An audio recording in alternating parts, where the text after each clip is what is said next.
Guys ഇന്ന് നമ്മൾ ഗണപതിയുടെ ഒരു പ്രതിമ ഉണ്ടാക്കാൻ പോവുകയാണ് ഗേസ്. അപ്പോൾ എത്രത്തോളം നല്ലതാണെന്ന് പറയുമ്പോഴത്തേക്ക് എന്താണ് ഗണപതി പാപ്പ. അപ്പോൾ ഞാൻ ആദ്യമായിട്ട് എന്താണ് ഒരു പരീക്ഷണം നടത്തുകയാണ്. എല്ലാവരും ക്ലേയിൽ ഒരു പരീക്ഷണം നടത്തിയപ്പോൾ ഞാൻ വിചാരിച്ചു എനിക്കൊരു പരീക്ഷണം നടത്താമെന്ന്. അപ്പോൾ ആ പരീക്ഷണത്തിൻ്റെ അടിസ്ഥാനത്തിലായിട്ട് ഞാൻ എന്ത് ചെയ്തു, ക്ലേ ഇങ്ങനെ ഉരുട്ടിക്കൊണ്ടിരിക്കുന്നു. ഗണപതിയാകുമെന്നുള്ള പ്രതീക്ഷയിൽ ഞാൻ എന്ത് ചെയ്തു, പരീക്ഷണങ്ങൾ നടത്തിക്കൊണ്ടിരിക്കുന്നു. അത് ഒരു ഈർക്കിലൊക്കെ നോക്കി ഒരിടത്ത് ഗണപതി ഇരുത്താം എന്നുള്ള രീതിയിലൊക്കെ നോക്കിയെങ്കിലും പിന്നീട് എന്ത് ചെയ്തു, ചെവി വെച്ചു, പിന്നെ തുമ്പിക്കൈ വെച്ചു, എല്ലാം ഒരു പരീക്ഷണം മാത്രം. വളരെ ആശ്ചര്യമായിട്ട് ഇങ്ങനെ ഗണപതിയുടെ കാര്യങ്ങൾ റെഡിയായിക്കൊണ്ടിരിക്കുകയാണ്. പക്ഷെ നമ്മുടെ ഉള്ളിൻ്റെ ഉള്ളിൽ ഗണപതി ആവൂ ദൈവമേ എന്നുള്ളൊരു പ്രതീക്ഷയൊക്കെയായിരുന്നു. അവസാനം എങ്ങനെയൊക്കെ ഒരു ഗണപതിയായി.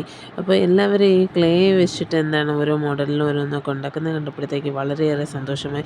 പക്ഷേ എനിക്ക് പറ്റിയ അബദ്ധമെന്ന് വെച്ച് കഴിഞ്ഞാൽ ക്ലേ മേടിച്ചപ്പോഴത്തേക്ക് വൈറ്റ് ക്ലേ ആയി.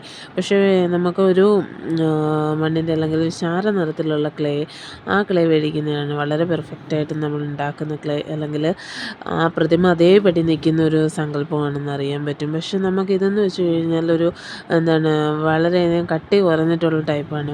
ഉരുട്ടി അല്ലെങ്കിൽ നമ്മൾ ഷേപ്പ് കൊടുക്കുമ്പോഴത്തേക്ക് ആ ഗണപതിയുടെ അല്ലെങ്കിൽ ഷേപ്പ് കൊടുക്കുന്നുണ്ടെങ്കിലും അങ്ങോട്ടും ഇങ്ങോട്ടും എന്താണ് ഒരു ഒരു കട്ടിയില്ലായ്മയായിരുന്നു ഈ ഒരു ക്ലേയിൽ നിന്നും കിട്ടിയത്.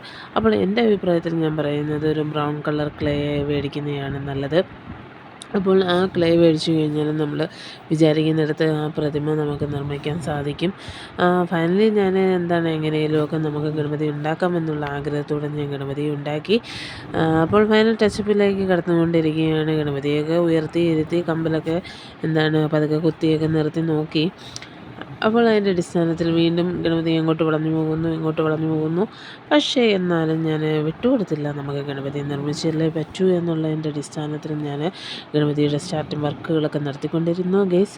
അപ്പോൾ നമുക്ക് ഗണപതി എങ്ങനെ നിർമ്മിച്ചുകൊണ്ടിരിക്കുന്നു. ദാ ഒരു ചെവി ദാ പുറകിലേക്ക് പോകുന്നു. നമുക്ക് തോന്നുന്നു ഗണപതിക്ക് ചെവി ആടുന്നു, അതാ ജീവൻ വന്നിരിക്കുന്നു എന്നൊക്കെയുള്ള രീതിയിൽ നോക്കും. വീണ്ടും ഞാൻ ഉറപ്പിച്ച് നിർത്താൻ നോക്കും.